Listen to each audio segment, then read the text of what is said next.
India को अपना काम करना है, इंडिया को अच्छी क्रिकेट खेलनी है दोनों मैच जीतने के लिए। फिर उसके बाद अगर नेट पे जाता है तो तब की बात है कि इंडिया के पास अपॉर्चुनिटी है। इंडिया लास्ट मैच खेल रही है तो इंडिया को ये पता होगा कि कितने रन से कितने मार्जिन से जीतना है ताकि वो क्वालिफाई करे। अगर वेस्ट इंडीज़ साउथ अफ्रीका को हरा देता है या जिम्बाब्वे साउथ अफ्रीका को हरा देता है, कोई भी एक टीम हरा देती है, तो फिर तीन टीमें होंगी जो दो मैच जीती होंगी, तो 4-4 पॉइंट पे आ जाएगी। तो फिर आपका नेट रन रेट आएगा। नेट रन रेट में फिर भारत के पास मौका होगा कि लास्ट मैच वो खेल रही होगी, पहले तो जिम्बाब्वे से खेलेंगे तो उन्हें बेहतर तरीके से हराना पड़ेगा ताकि अपनी नेट रन रेट अच्छी करें, और फिर लास्ट मैच तो फिर भारत के ऊपर है।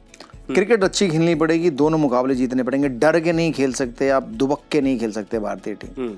सूर्य कुमार यादव, तिलक वर्मा, इनके स्ट्राइक रेट बहुत लो आए इस साल वर्ल्ड कप में। इन्हें अपनी गेम ऊपर उठानी पड़ेगी अगर जीतना है तो। कप्तान को लीड फ्रॉम द फ्रंट करना पड़ेगा, अगर नहीं किया तो फिर हमारा ये कैंपेन यहीं खत्म हो जाएगा सुपर 8 में। इंडिया के लिए शायद दुविधा नहीं होगी कि अच्छा वेस्ट इंडीज ने ऐसे पीटा है तो हमें भी पीटना चाहिए। पिछले मैच में ज्यादा पीटने के चक्कर में जल्दी खत्म हो गया। वेस्ट इंडीज ने अच्छी क्रिकेट खेल के पीटा है, पार्टनरशिप बनी है। अगर इंडिया के ओपनर चल गए या 3 नंबर 4 नंबर वाले चल गए, मतलब सूर्य कुमार यादव, तिलक वर्मा, हार्दिक पांड्या, ईशान किशन, अभिषेक शर्मा, ये चलेंगे तो सोचने की जरूरत ही कहाँ है, अपने आप आएंगे। ये तो चल नहीं रहे, इसलिए हमें सोचने पे मजबूरी ध्यान देना पड़ रहा है। तो इसलिए मैं कह रहा हूँ फ्रीली क्रिकेट खेलें, क्या होगा, ज़्यादा वर्ल्ड कप से बाहर हो जाओगे, लेकिन अगर अच्छी क्रिकेट खेल के बाहर हुए तो कोई बात नहीं, कोई वो नहीं है। बट अगर आप दुबक के खेलोगे, डर के खेलोगे तो फिर थोड़ा मुश्किल हो जाएगा। फिर जिम्बाब्वे के खिलाफ भी आप पता नहीं उतने मार्जिन से जीतो ना जीतो जितने से आप जीतना चाहते हो। तो इसलिए अच्छी क्रिकेट खेलो, बिंदास खेलो, तो रिजल्ट आपके फेवर में आएंगे। आउटसाइड नॉइज को आउटसाइड ही रखना कितना आसान, क्योंकि आप ज़्यादा से ज़्यादा क्या करोगे, आप इंस्टाग्राम ट्विटर डिलीट कर दोगे, लेकिन आइडिया तो होता होगा कि क्या बाहर क्या बातें चल रही है।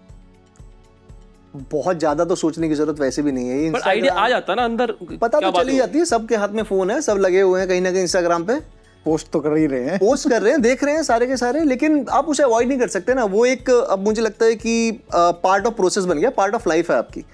आप देखेंगे, इंस्टाग्राम खोलेंगे, आपके बारे में बात हो रही है, लोग आपको टैग कर रहे होते हैं, आप नोटिफिकेशन बंद कर देंगे, कमेंट सेक्शन बंद कर देंगे, लेकिन वो फिर भी आपके सामने आ जाएगी। लेकिन आप जब प्रोफेशनल क्रिकेट खेल रहे हो तो मुझे लगता है कि आपको ना डील करना आ जाता है इन सब चीज़ों से। आप कहीं ना कहीं ये बोलना शुरू कर देते हो, यार ऑब्वियसली आप रन बनाओगे, आप विकेट लोगे तो आप उनके लोग आपकी तारीफ करेंगे, आप एक अच्छे फर्मे में आओगे। लेकिन अगर आप अच्छा नहीं कर रहे हो, आप कंट्री को रिप्रेजेंट कर रहे हो, आईसीसी का टूर्नामेंट खेल रहे हो, वर्ल्ड कप खेल रहे हो, तो क्रिटिसिज्म के लिए भी आपको रेडी रहना पड़ेगा। लेकिन हाँ, बहुत ज़्यादा नहीं, थोड़ा बहुत तो फर्क पड़ता है।